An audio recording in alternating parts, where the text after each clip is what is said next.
And the Oscar goes to... And the Oscar goes to... বিশ্বজুড়ে চলচ্চিত্র অঙ্গনের সবচেয়ে মর্যাদাপূর্ণ পুরস্কার অস্কার। সেরা সিনেমা, সেরা অভিনেতা বা অভিনেত্রী, সেরা পরিচালক, যে কোনো ক্যাটাগরিতে এই পদক হাতে পাওয়া মানে আন্তর্জাতিক সম্মান। কিন্তু অনেকেরই কৌতূহল থাকে যে এই ট্রফিটির দাম কত। চলুন জেনে নেওয়া যাক অস্কার নিয়ে নানা অজানা তথ্য।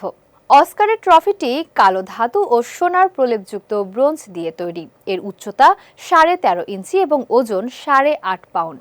নকশা করেছেন শিল্প নির্দেশক সেড্রিক গিবসন। একটি অস্কার ট্রফি তৈরিতে খরচ পড়ে প্রায় $400। অথচ এই ট্রফির বিক্রয় মূল্য মাত্র $1। অবাক করা তথ্য হলেও এটাই সত্যি।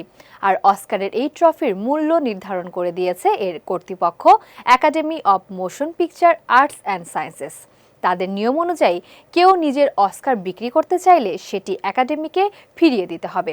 সেজন্য তিনি পাবেন মাত্র $1। এরপর অস্কার কর্তৃপক্ষের আয়োজনে নিলামে সেটি বিক্রি করা যাবে। যদিও একটি অস্কার ট্রফির প্রাথমিক নির্মাণ খরচ খুব বেশি নয়, তবে নিলামের বাজারে এর ঐতিহাসিক গুরুত্ব ও মর্যাদা এর মূল্যকে কয়েক গুণ বাড়িয়ে দেয়। যেমন 1942 সালে সেরা শিল্প নির্দেশনা বিভাগে জোসেফ সি রাইটের পাওয়া অস্কার ট্রফিটি একটি নিলামে প্রায় $80,000 বিক্রি হয়েছিল। অস্কার পুরস্কারের মর্যাদা ও ইতিহাস এক কথায় অমূল্য। তবে চাইলে এই ট্রফি যেমন তেমন ভাবে বিক্রি করা কিংবা নষ্ট করার কোনো অনুমতি নেই।